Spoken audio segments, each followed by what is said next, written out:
Welcome to Who Touched the Thermostat? I'm your host, RJ Evans. Today we have a very special guest.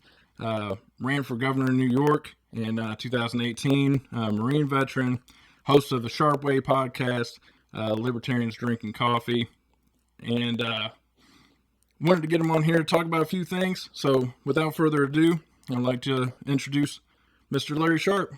Larry, I am here. Thank you, my friend, for having me. I appreciate it. And yes, my Libertarians Drinking Coffee was a blatant just copy of Comedians Drinking Coffee in Cars. I don't care. Hey, you know what? Hey, you got to roll with what you got, you know? Absolutely. So, Larry, I know that you have a lot of knowledge in multiple different areas. And ultimately, whenever I decided to get you on this podcast, it's linked to the idea that I have these little snippets or little ideas that I use to run with whenever I'm explaining things to people about how libertarian ideas work. Okay. And when you were running for governor and you're on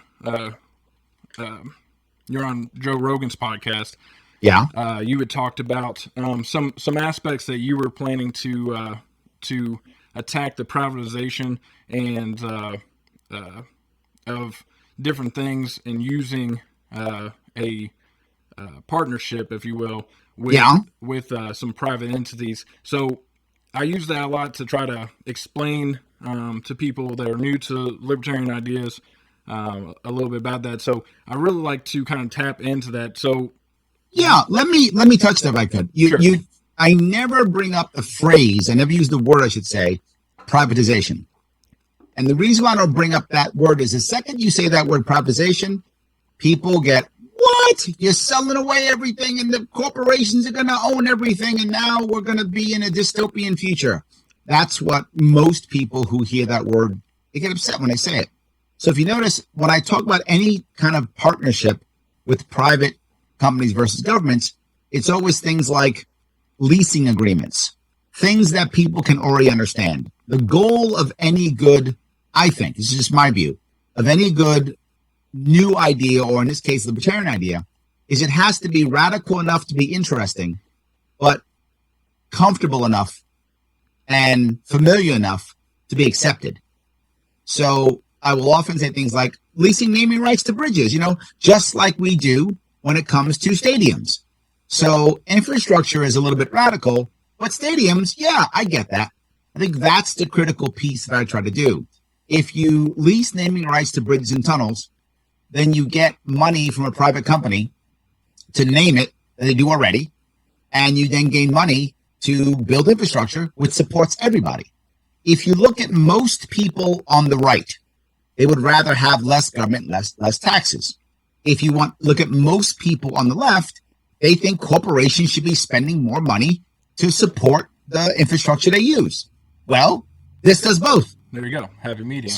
This goes both. I'm getting the bigger companies to spend the money, but I'm just not forcing them. In fact, I'm having them compete to get it, so they'll spend more and respect it.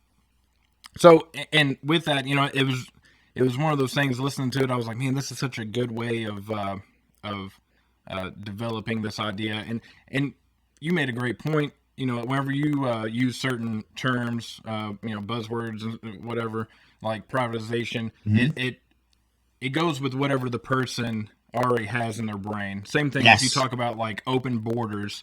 Borders is a big thing whenever people talk about libertarian topics, and like decriminalization of drugs, like all these things. Like if you just lead with the term first, you lose a lot of people. So I mean, that's a really good piece of advice. What you hear me talk about constantly when you're trying to talk to somebody about any new idea is to focus on the outcome that you both want. And the example I'll give when I talk to a room full of libertarians, I'll often ask this question: how many of you are against universal health care?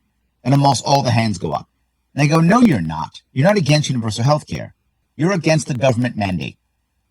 And then I go, oh, yeah, exactly. Right? Yeah. The reality of it is, if I had a scheme or plan to give everybody health care without a government mandate, would you be against it? They're like, well, no. Exactly. You're not against universal health care. You're against forced universal health care, forced mandates. That's what you're against, right? So I'm saying the same thing. I want big business to pay for infrastructure. I just don't want to force them to do it. So I'm going to use the carrot and not the stick. I'm going to use a way of doing it to where they do it voluntarily.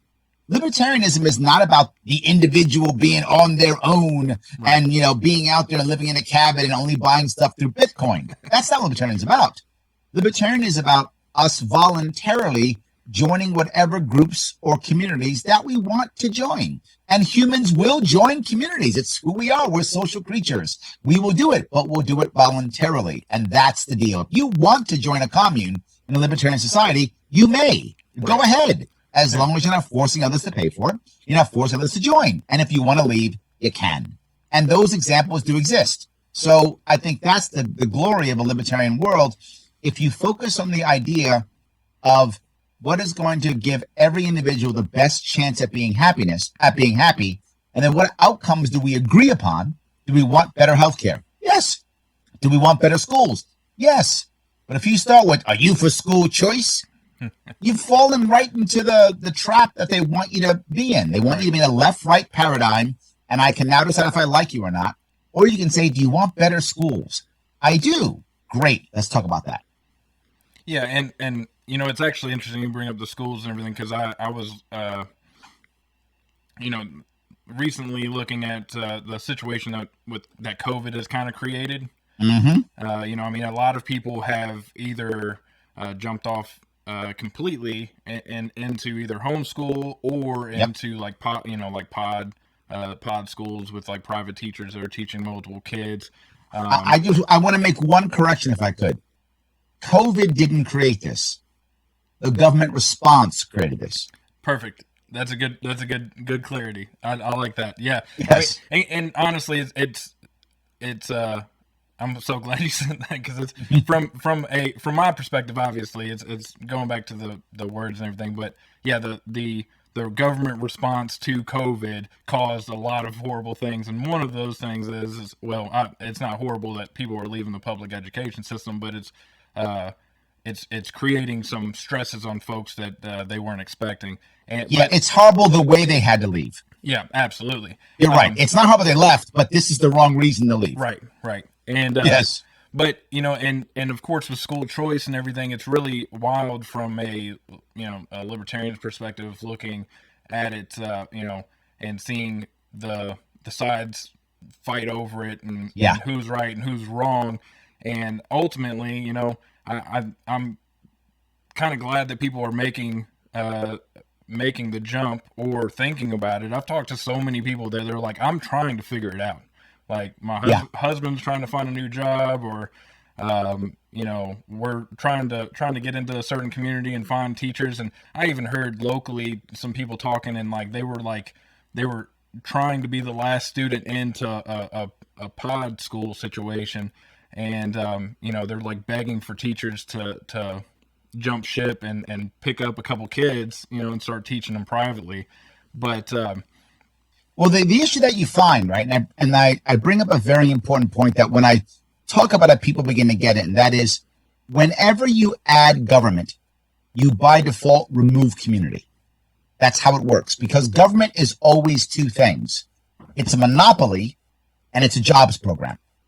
So when you bring government in to solve a problem in any given community, well, it becomes the monopoly. Now, everyone has to either bow to that, go through that, whatever that government thing is. And now it's a jobs program. So if it's a jobs program, it can't be successful. Literally, it can't be. Right? If I have an agency that does something for a given community, and I go to my boss, and you're my boss, and I say, hey, boss, today we serviced 100 people. You go, well done, Larry. You're a great worker. Thank you, boss. The next week I go, well, we averaged 150. Oh my God, Larry, you're a great worker. Thank you, boss.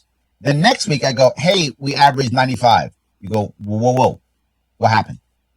Well, yeah, it looks like what we're doing is working, so less people need our service, so we're down 95. Larry, how am I going to give you a raise? How am I going to justify more tax money if we don't service people? And I go, but RJ, isn't our job to fix? No, our job isn't to fix. Our job is to service. The problem has to stay and grow, in fact, if we're going to grow. Otherwise, none of us get promoted. I can't bring on that admin person you want me to bring on. I'm going to bring an IT person in here if we don't get more taxes by servicing more people. So now what winds up happening? I go, well, boss, RJ, I'd love to, but I can't because some of these people don't qualify. And you go, well, if they don't qualify, we got a problem. So literally now it's in my best interest to let people get on this program who don't qualify because I keep making my numbers. It's in my best interest to just not send people to the nonprofit organization because they might actually get solved or I don't get serviced. That's a problem. I'm literally incentivized by maintaining the problem. But what if instead I'm a community-based environment instead, community-based group instead, and I'm a nonprofit, which is not government funded. That's a critical distinction. I'm not getting government funds. I'm just a nonprofit with a donor base. If you've ever been to any places that do that, any groups that have donor bases, you go to any of their galas or events or whatever you go to, what do they always show you? Success stories. Here is someone we actually helped. We helped her. We helped him. We helped them.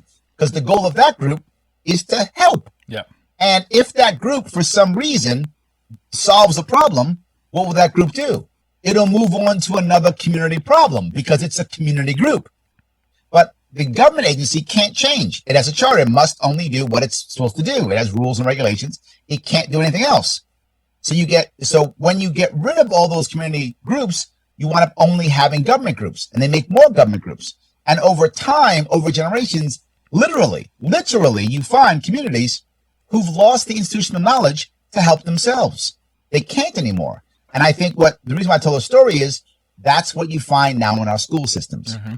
There are so few people who have been homeschooling or local school systems or local school districts that many communities literally don't know how to handle this.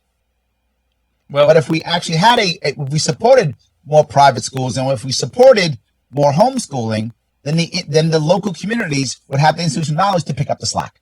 Absolutely.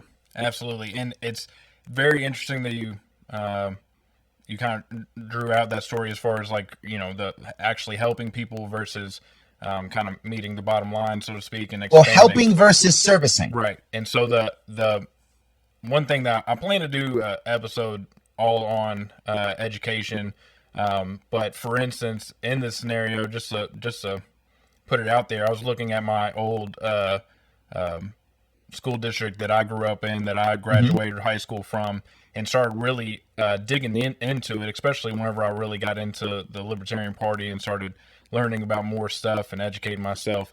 I looked into the catacombs of the school district and the organization itself, and how many people were getting paid six figures for bureaucratic nonsense. And I'm like, if people knew this, they would lose their mind. But because it's always hidden behind that curtain, behind that veil, they don't really know any better. And so I plan to do an episode that really kind of opens it up and shows all those things to people. Because I could give links out. I could send, links to all kinds of people. But until sometimes people just need to be shown or be able to see it. But absolutely. I talk about this in New York State all the time, right? New York State, when it comes to teachers, we treat our teachers relatively well when it comes to pay. We're pretty good. There are a lot of states where teachers struggle. New York State, most teachers do not struggle. They make an average about $70,000 to $80,000 a year. Look, they're not wealthy, but they tend to not struggle if you're a New York State teacher. But here's a huge but: the average administrator makes double that. There are administrators in New York's K through 12 program, not our colleges, administrators that make $300,000 or $400,000 a year. And there are school districts to where there are more administrators than there are teachers. That is a problem. And it's always a struggle because when, just like we were talking about with buzzwords and what people think about, from the opposite perspective, they, the folks that really try to attack people that want to fix the education system or to shrink the education system, they're like, well, you don't want to give teachers, chalk or paper or ink or whatever. And it's like, no. if that's what you're talking about, then there wouldn't be so much gripe. But the real problem is that the reason why teachers can't get these normal items has nothing to do with them not being funded per se. It's the fact that other people are getting that money that are sitting Yes. at the district board that are making hand over fist $600,000 a year plus for some kind of goofy program oversight or something that most people wouldn't even know what it was to begin with, and it has nothing to do with normal curriculum. It almost always has to do with something completely like unrelated to some weird training that somebody developed or something. And some of these things I started looking at, and some of these programs are defunct programs that nobody else uses, that haven't been updated, and Absolutely. somebody is still in that position. Somebody's still operating in that position. This is the problem when you have a system that is not decentralized, right? Yeah. And here's the problem. In a state like New York, as an example, I mean, there are literally thousands of school districts. There are millions of school kids, right? So just New York City has 1 million school kids, just New York City. So if you look at that, if you're some company trying to put together some program or sell some books or whatever it is, if you just have to make one sale in New York State and you get all the schools, that's worth a lot of bribing. Yeah. That's worth a lot of corruption. That's worth a whole lot. But if you had to go sell to each individual district, well, that's not worth a lot. That's not worth it. Yeah. So you'll wind up having less corruption, less everything, because it's not worth it to go sell to each school district. So having one big goal like that, Texas, another one. Texas is massive. Texas has more than New York, and a lot of states copy Texas. So you want to spend every dollar you possibly can, because it's literally $1 billion deal. But break it up, decentralize it. The incentive to be corrupt goes away. I mean, there'll always be some corruption. That's just human nature. But you can severely bring it down if you simply don't make the target so damn juicy. Yeah, I mean, it's interesting, and I love getting into these conversations because it almost always, which honestly, it's kind of the reason why I really grew to be a libertarian, is because whenever you talk about, you could be talking about the schools and talking about the issues with the schools, and as soon as you get done and you kind of point to the root cause, then it rolls right into other things that have caused problems over the years.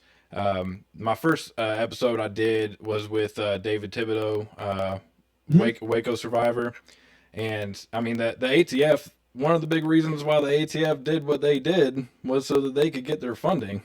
They had to have a big raid, so they had to find something explosive so that they could make sure that whenever they went before the hearing committees and everything, to be able to get their money. And it goes for any and all departments, and obviously it's the reason why some of these little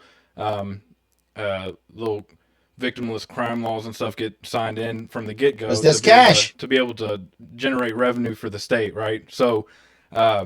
We have been using law enforcement as a profit center for far too long. Absolutely, I agree.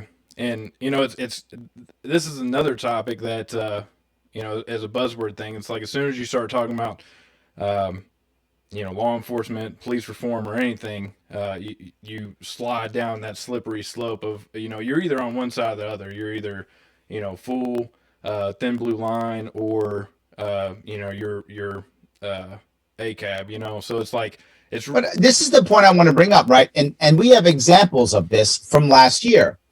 Death of George Floyd. As soon as that happens, the right says back the blue, the left says defund the police. Neither of those solves any problem, and just makes stuff worse, right? Neither one. But we only had one libertarian congressman in Congress then. That was Justin Amash. Mm-hmm. And the left yelled one, the right yelled the other, but Justin Amash said, wait a minute. Let's try to actually fix this thing. Yeah. Let's begin with the idea of maybe ending qualified immunity. And he put together a bill to end qualified immunity so that now people could sue or fight bad cops, right? That's not a bad thing to do. You get a bad cop, you can get rid of a bad cop.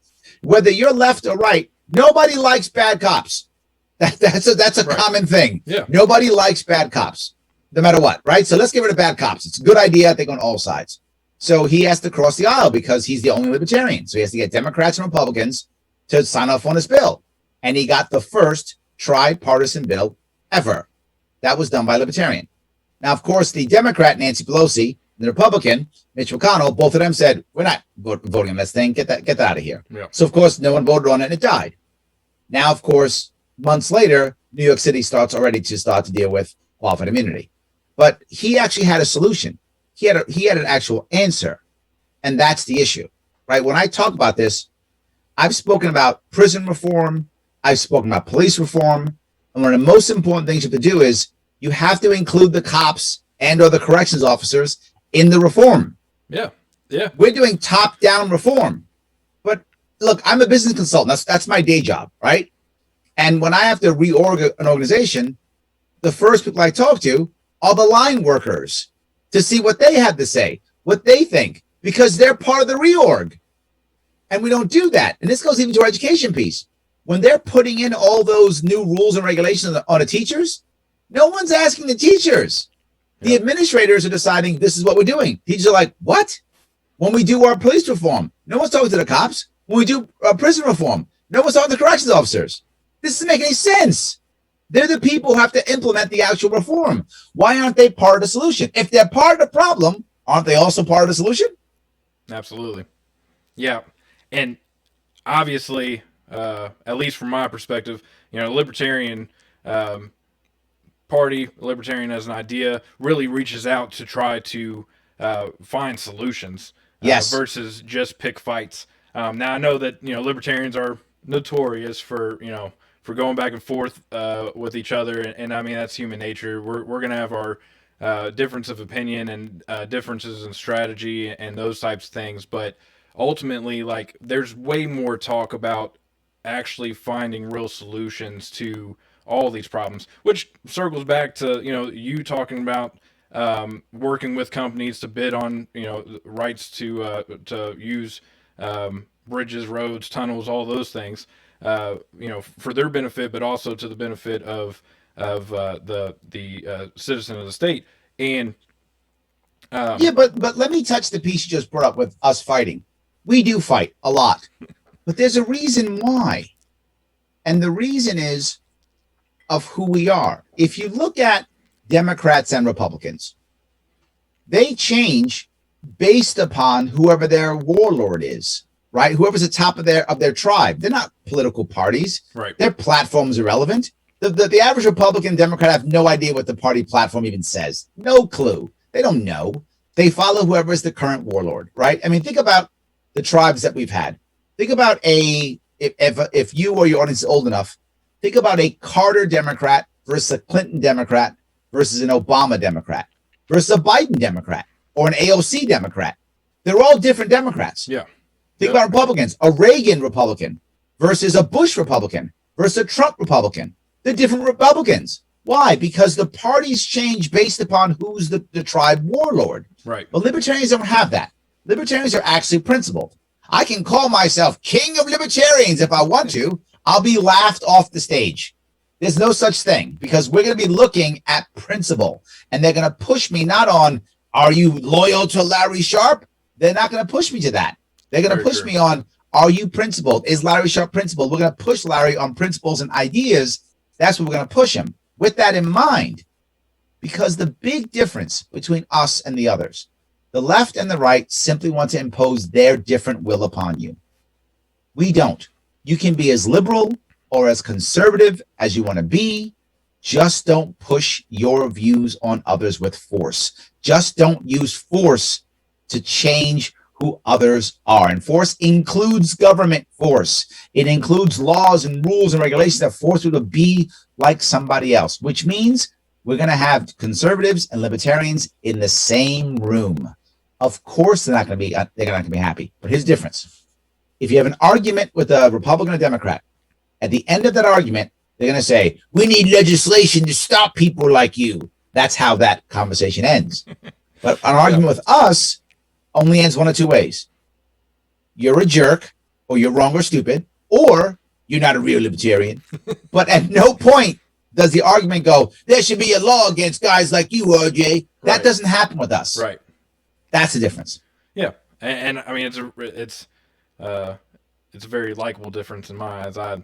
Yes. I spent a long time, a lot of folks that know me know that I was raised in a conservative household. I was raised in church, and I led a Christian conservative lifestyle overall. But even whenever I got to high school, I was like, I just don't like this. I don't like what's going on, and I was attracted to Ron Paul's message. Sure. And whenever I got out of high school and I got to voting age and those things, I just kept it independent because I just didn't know much about. Sure. But I just knew I didn't want to really be a part of the two-party system just because it didn't feel right. So I went through my kind of mission to find my center, so to speak, and Sure. I gravitated towards libertarian ideas before I even knew really what the Libertarian Party was. I was familiar with the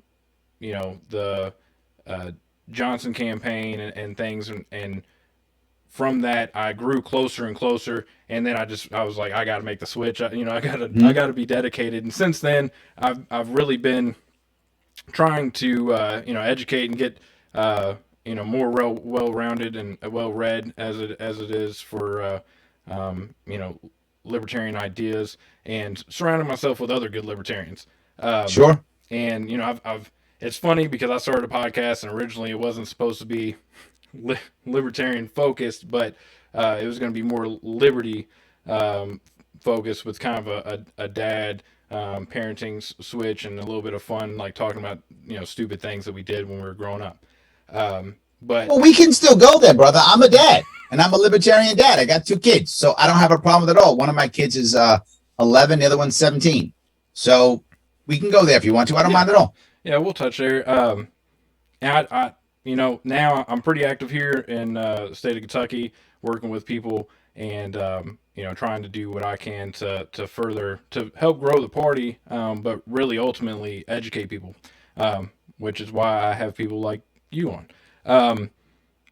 But yeah, as far as we've talked about your ideas as far as working to ease the burdens on the citizens with moving towards some real options of getting corporations involved and invested, and we talked a little bit about the education changes and also some of the corruption there. So yeah, Yes. I mean, we can definitely kind of talk about what it's like being a libertarian dad in 2021 with everything that's been going on for the last 420 days or whatever it is since the beginning of the lockdown, and just before that, kind of what that looks like. So I think it is frustrating as a parent, right? I mean,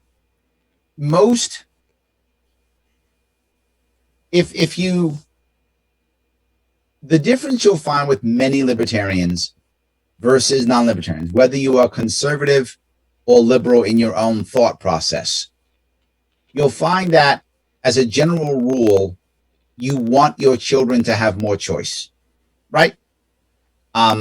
You may want to guide them in your choice. If you're more liberal, you may want to guide them more with a certain choice. More conservative, you may guide them to the choices. But you tend to not want to tell your kids exactly what to do. That's a Right. common thing with libertarians. They don't want to just tell exactly what to do. They want their kids to make the right choices, and they try to guide them into what choices they feel are best. The idea that libertarians also understand is, I don't have to agree with your parenting style. I just have to accept that they're your kids, right? I would not want to take my kids personally out to a Black Lives Matter protest at night in New York City. I wouldn't want to do that. Do I tell other parents, would I want to have a law stopping other parents? No. If that's what you think is important, then go do that, right? And that's the thing about being a libertarian parent. is that you might look at it and go, I would never do that with my kid. Yeah. But you know what? You got to let parents be parents. You have to accept that parents have a right to raise their kids with the values that they want to raise their kids with. That's how it is. And that's challenging when the government decides, no, the values are the values that we say. Now, if you happen to have a government that follows either your liberal or your conservative viewpoints, you might personally be okay with that. But you shouldn't be if you're libertarian. You're like, no, government, you don't get to tell people what to do, even if they disagree. You got to give parents freedom and parents choice. And that can be very hard in a world where government decides what is right and what is wrong. And COVID decided that, and the COVID response made it even stronger for government to decide what is right and what is wrong. I think that's the hardest part that I felt, at least. Yeah, and so my daughter's still little, so we're not to the point of having some of the difficult conversations, but with the response, the social response to the COVID, it's been kind of interesting for us because of the way that we choose to handle it, and the way that we operate, and from a small child's perspective that's still learning the world just from the get-go anyways, is looking around and saying, what's going on? Like, why are people doing these things that mom and dad don't do? And kids always are impressionable, whether they're 4 years old or 8 years old or 17 years old. And when you get older, you have to deal with more of the rebellion. I don't have to necessarily deal with that yet, but it's just, I look at it from my perspective, and I look at it as a broad perspective for other parents living in this time with kids, whether you're libertarian or not or wherever. Just looking at all the different ways that things have been handled in different states. Obviously, with you in New York, that's Cuomo we're the worst. We make you all look like high schoolers. We're the worst when it comes to that. But I think there's the point that you bring up, right? If, let's say you decide as a parent that you think that your child should go to church during COVID, you think that's the right answer. And let's say you, as your parents, decide, and they're older, say, and maybe older people, COVID could kill them. I mean, COVID's really dangerous in old people, right? So your parents go, we think we should go to church too. Now, I might say, look, do you really want to bring your older parents to church, man? I mean, look, can they find another way of worshiping without going to church? They might die. Now, that's my opinion. And I could say that if I went. I can go, hey, RJ, can we talk about this? My opinion. And that's it. And you have a choice. Larry, thank you for your opinion. You know what? I think you're right. I'm going to ask my parents to not go. Right. Or you can go, Larry, thank you for your opinion. And my parents want to go to church, so we're going to church. Thank you for your opinion. Yeah. And they get to go. And me as libertarian, I have right to have an opinion, but I also have to respect yours. Right. And go, RJ, on you, man. Awesome. Good to go. Because we have a First Amendment, which says we have a freedom of religion, freedom of association, freedom of choice. So guess what? If your parents believe that they can or should risk their life for their faith, who am I to stop them? I'm not. Nope. I don't have that right. If you want to take your kids, if you think, you know what, my daughter or my son needs to go to church, it's important to me. And the COVID government says, no, you may not. No, they can't. I mean, they do, sadly, in my state, but they should be able to. Luckily, the Supreme Court actually said you can't shut down the churches. If the Catholic Church in Brooklyn actually won a lawsuit against my governor, you can't shut down churches. And you can't, because it's your First Amendment. Right. And that's the point. In my personal opinion, because I have two people who are in my world. My family's a member of the Greek Orthodox Church. And I have two people in my world who are in their 80s, who both enjoy church, but they both have pre-existing conditions. And I asked them to not go. And they said, you know what? You're right. I don't want to go. And they're not going. They didn't go. Right? So they watched it on TV instead. Fine. They were okay with that. But if they had said they wanted to go, I wouldn't have stopped them. I would not have stopped them. I would have said, okay, you believe, okay. And I would have gone with them if they wanted me to. I would have, if they wanted me to. That's what a libertarian parent is about. Absolutely. That's what libertarian is in this world, accepting someone's choices. Now, I don't mind bringing my kids to church. I'm not afraid for my kids at all. but I am afraid for my 80 plus people in my life who have pre-existing conditions. One has diabetes, one's on chemo. Sure. I'm scared for them, Well, and I don't want them going because I don't want them to die. and it's one of those conversations that come up. People that debate about mask, no mask, whatever. Um, you know, there's people that I know that have conditions and they choose to not wear a mask, but that's on them. Yep. That's what they want to do, and and I think it's great if you're going to make whatever decision it is. If you want to wear a mask, don't wear a mask, what have you. But my dad passed away whenever I was young, and he had a disease that was really rough on him, destroyed his immune system, and even back then. Sorry to hear that, brother. Sorry to hear that. Oh well, I appreciate it. I miss him dearly, but Mm-hmm. I know that he's looking out for me, and I'm chugging right along. Uh, and But he whenever he was sick, we go out to the mall, go out anywhere, and he would wear a mask and Yep. do these things wherever to protect himself, and it was normal for us. Yep. Um, and I mean we didn't all wear masks or whatnot, besides when we were in the hospital, because it was kind of a requirement whenever he was in that part of the hospital, um, but it was one of those things that, like, I understand, like, if you don't want to wear a mask, cool. If you do want to wear a mask, or you have some kind of pre-existing condition and you want to get out, but the best way for you to do it, I'm not going to tag you for wearing a mask if I don't believe in that, or if I personally And choose that's the not to. point, right? But you still get an opinion, Yeah, absolutely. right? I mean, you're being a libertarian doesn't mean you don't have an opinion. It just means Yeah. you don't force it on others. Yeah. There's the only difference, Yeah. right? I do know people who are older who went to church. They were like, "No, I want to go." I wasn't mad at them. I thought it wasn't the best answer. Luckily, none of them passed away, so that's awesome. But they did it, and I wasn't mad at them. I was like, I don't think you should. And they were like, "Thank you, Larry," and I'm gonna go do what I want. And I said, "Okay." That's it. Yeah. Hey, like I said, I mean, do what you want. As long as you're not forcing people to do anything they don't want to do, then it's all game. And I mean, from here in Kentucky, obviously, New York was handled extremely worse. Yes. We still have our issues, and we have a very interesting issue because we have a supermajority here that still somehow managed to fumble that mess, and leave session and be like, all right, guys, we're out of here. We made some steps, but uh, that's all we can do for now. And so now we gotta wait until next session, which feels like light years away. Whenever you're dealing with all the nonsense, which after our governor got booed at the Kentucky Derby, I kind of feel like he started lightening up his tone, and the way that he was approaching things. So that's always fun. But anyways, I mean, from a parenting perspective, obviously it's rough, but you just got to do what you can and let everybody parent the way they want to, and teach your kids and give your kids the best information so that they can make good decisions on their own. Well, the other issue is, when and how do you allow your kids to fail?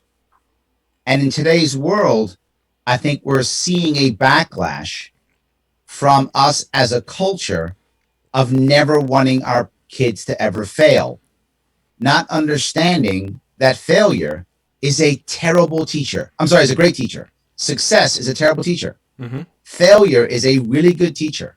And if kids are gonna fail, I want them to fail young. Absolutely. Right? I want them to fail young. If my kid's gonna fail young. Yeah. Don't fail when you're 28. Yeah. Fail when you're 8. You know what I mean? I mean, heck, if you fall down and skin your knee, or break your leg or what have you, if you're 8 and you break your leg falling out of a tree that you were told not to, or what have you, Yep. or you're 28 and you fall out of that same tree and you break your leg, like you're in completely different, you're in a completely 100%. different boat.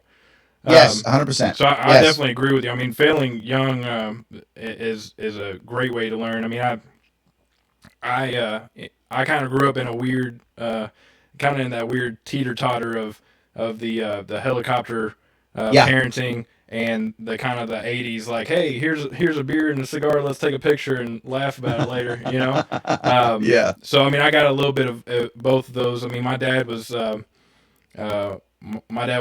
old school, hard working blue collar guy, and he was definitely rough on us in the best ways.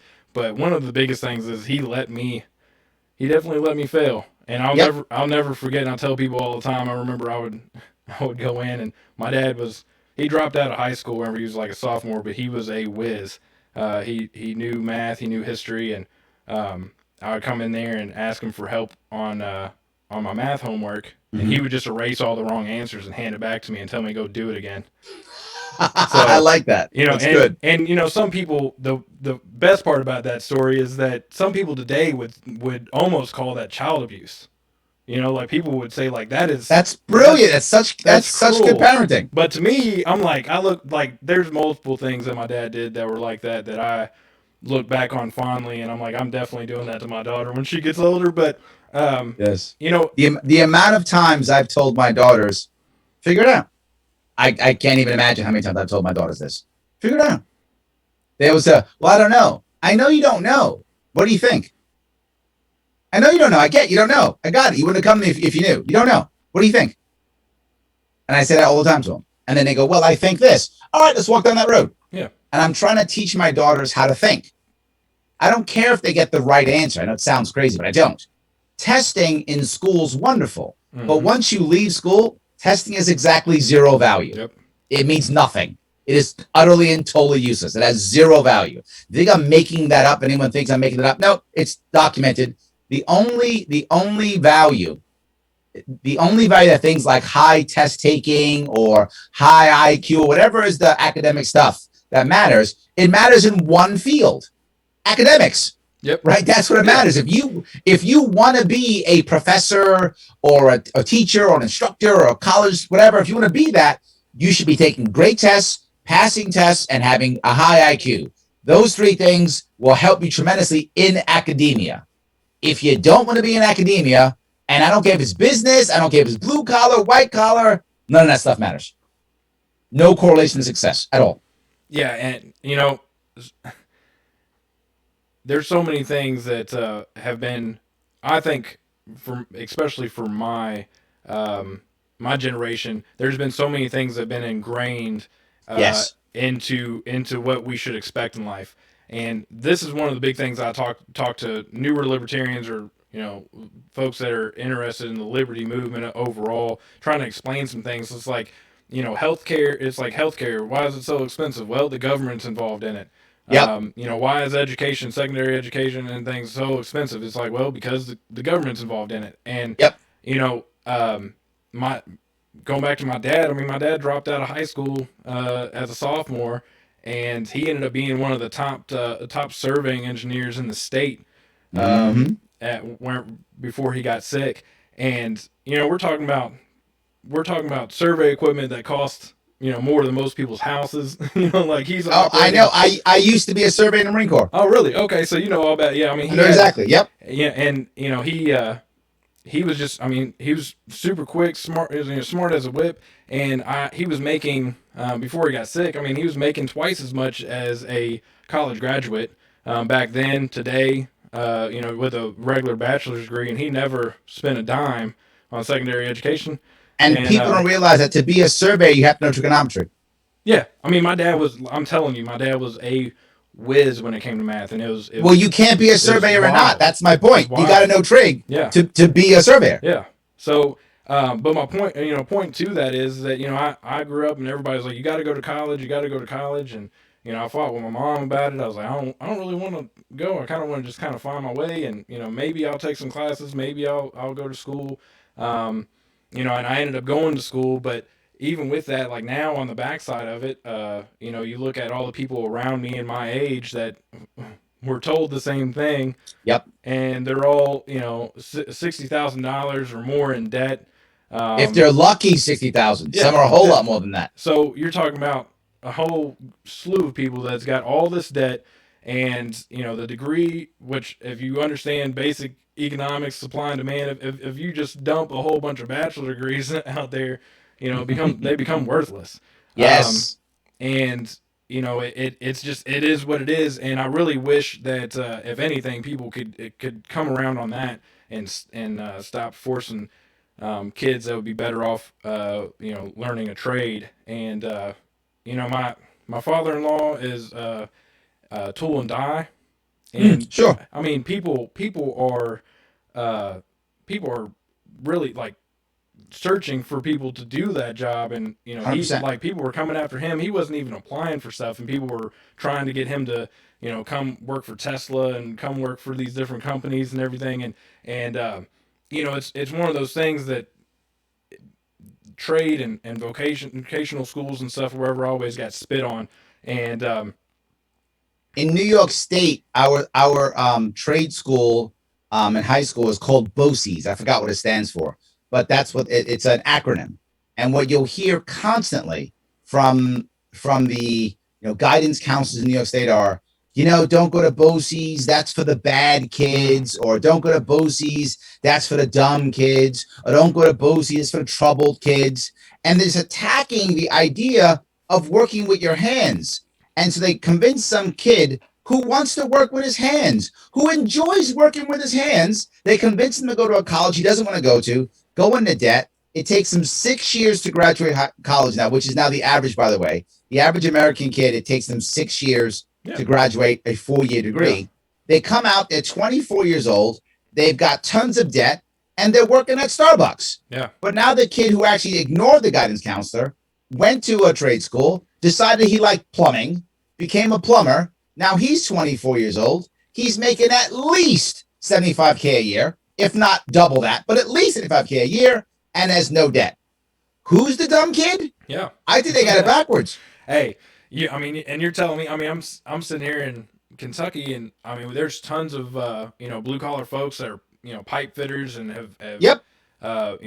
HVAC techs and all these things that wherever you look at what they're making, it's a big, huge chunk of money compared to the average that people are making after they graduate college. So, it's just really crazy to me that that it's still taking time, but it's taking this long for people to even start thinking about it. And I know people personally that were like, oh, I'm going to go to college, and I was like, you may want to look at a trade, and some of them took that advice. Other people didn't, and some of the people just didn't go to school. And even down the road, I'm like, hey, you can still always go and join a trade. There's always apprenticeships out there, and you can get bonuses sign on right now. Like you can make a lot of money get into because nobody wants to do it, because for the last 3 decades, they've been told they were dumb to do it. Yeah.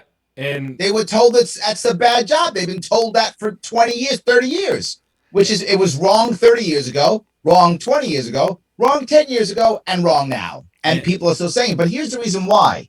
I'm going to tell you why. The reason is federal funding. Yes, I brought it back to the federal government. I'm libertarian. That's what I do. The reason is federal funding. Why? Because high schools are given bonuses and given money based upon 2 criteria. 1, standardized tests.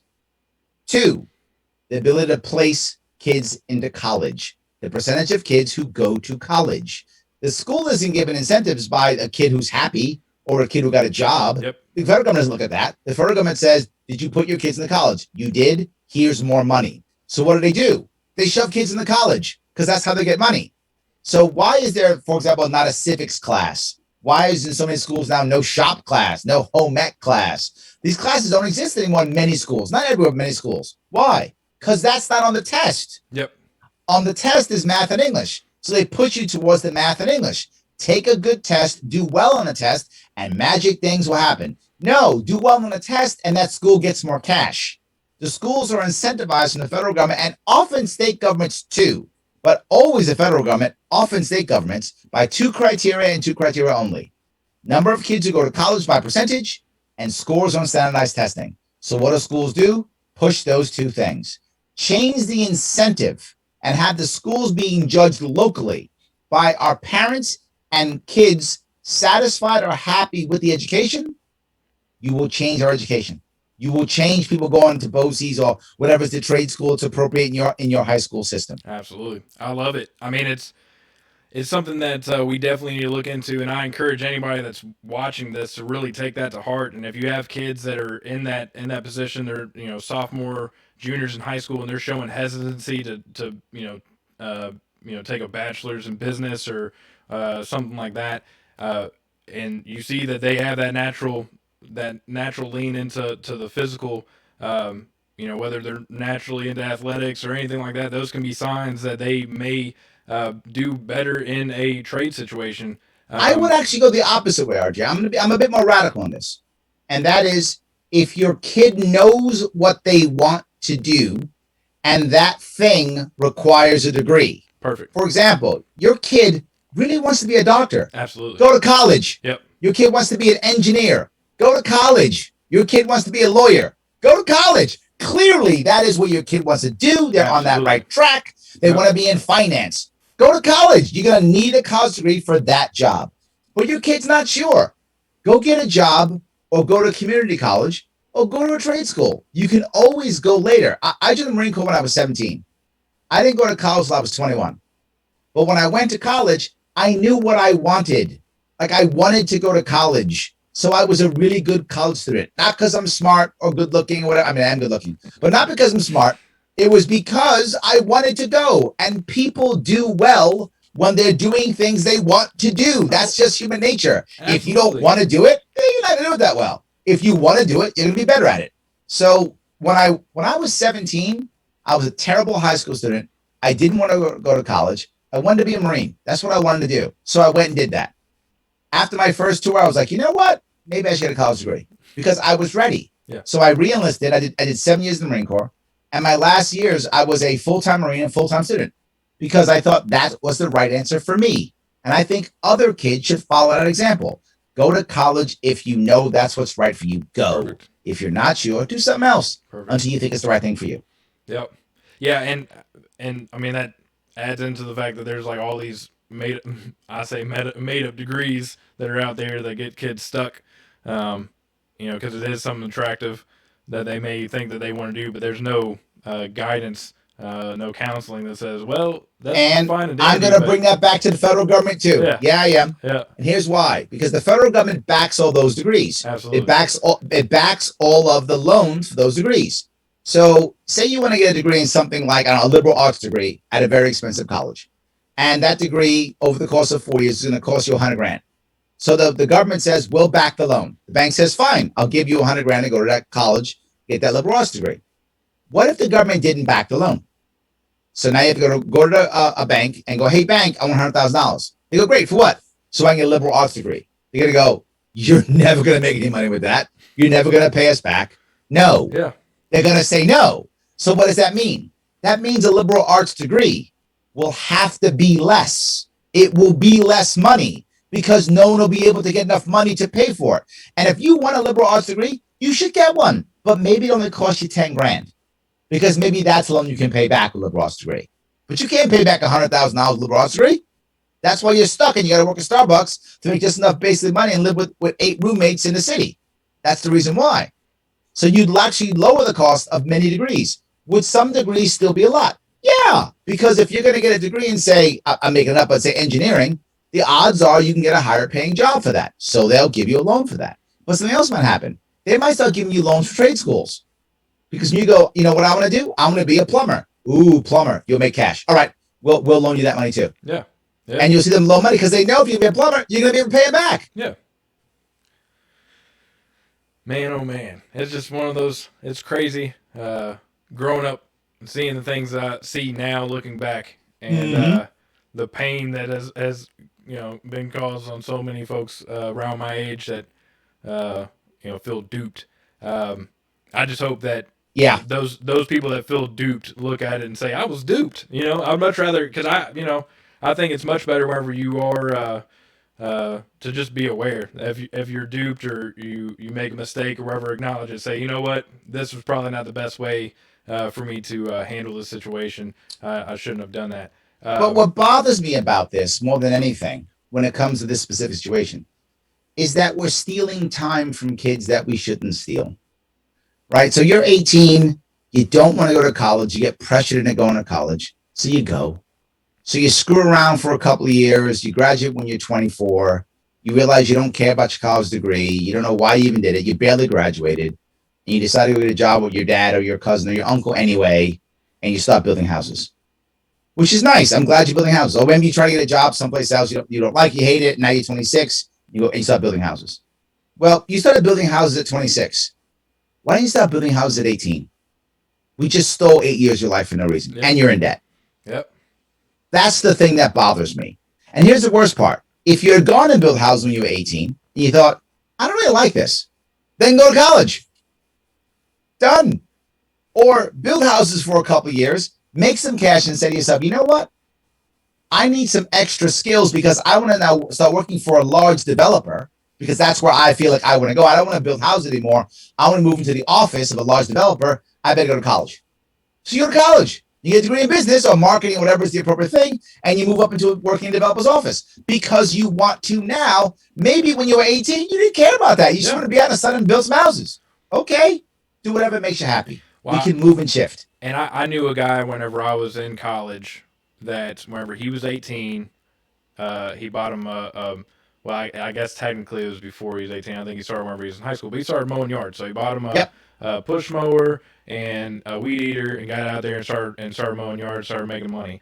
And then whenever he got out of high school, he made it more of a full-time thing and started expanding, buying more equipment, hiring a friend or whatever, and continuing to grow. Well, by the time that he came to school, he was 24, 25, somewhere in there, and he was coming so that he could get more business knowledge, so that he didn't have to pay somebody to do his accounting and some of these other things. And so, and his plan was, and he was already in the middle of it while he was going through school, was to expand and basically create, teams / franchises, how you want to look at it, to basically grow it and just end up sitting back and running it and not be out there sweating and cutting grass unless he really wanted to. And that's literally my point, isn't it? It's exactly what I'm saying. Yeah. He decided at one point, he's like, you know what? I don't want to be out there mowing anymore. Now I want to do something else. So now I go to college. That makes total sense. Yeah. That's a smart way of doing things, and I wish more people would do it. And he didn't because at the same point, there's going to be other people, RJ, who are like, you know what? I don't want to go behind that desk. Yeah. I'm good out in the field. Let's let that guy go behind the desk. I'll be in the field. And both are right, whichever makes you happy. We'll kind of wrap up after this, but it's a perfect segue into a conversation you were having earlier this week on the Sharpe Way, talking about the situation that we're dealing with the way that the government dealt with COVID, and bumping up the unemployment situation, and incentivizing people to stay home and not work, which I like the way that you pointed out that it has given some people a opportunity to sit back and say, hey, after whatever this is, I don't necessarily have to go back to doing what I have been doing for the last 4 or 5 years. And on the other end of it, it has potentially changed people's dream jobs forever. Yep. Mentioning I think there was a comment talking about being road crew for musicians and stuff. And yes, you don't know what that looks like, and those teams could be shrunk down to a skeleton crew for the next 4 or 5 years. So that individual may never see his dream job or what he wanted to do ever again, because he'll be forced to do something else. But it is interesting, and maybe with that, some people can kind of jump off into a new career path, whatever that may be. And if that's a blessing from all the negative, I'll be happy for it. But I do think that for a lot of people, government used force to keep tens of millions of Americans home for over a year, and then incentivize them to not go back. Some are going to go back because some love what they do. Some are like, you know what, I can't wait to get back to work. Some people, their job is a major part of their life. They really want to go back to do it, and they're going to rush off and go do it. And good for them, for those people who have that job. But the same thing you talked about just a minute ago, which is some people love their job, and that job may not come back at all. And that's people I feel really sorry for. You had the job you really enjoyed, you wanted to go back to it, and that job's not coming back. You just want to wait for that job to come back, and you don't care how long you got to wait. In fact, if you got to wait 6 months, you'll just wait. You just want that job back. I get that too. And at the same time, you have the opportunity for people to say, you know what? Maybe I can now change. Let me go back to school, if you talk about. Let me become an intern someplace. Let me apprentice someplace. Let me go do something, learn something different. Because now that I've had time away from this job, it's not for me. I can make a change now. And there's something else that happened. If you had to stay home for a year, your culture changed, right? You might not have spent so much time with your kids. Now you do, and you're like, man, I like it. Or the reverse, man, I hate it. Either way, right? Yeah. But different things are going to happen. You're going to feel things differently. Like, I like being able to take a lunch hour and go hug my spouse. I couldn't do that when I worked at that job an hour and a half away. I like not having a 3-hour commute or a 2-hour commute every day or something like that. Oh, the reverse. I love that drive. Man, I can't wait to get in the car and drive 45 minutes to my job. I love the drive. And I know I'm bringing about some stuff, but I bring this up because I want to follow the politician's model, which is never let a crisis go to waste. And I agree. But let's not use that crisis to grow government power or to crush our population.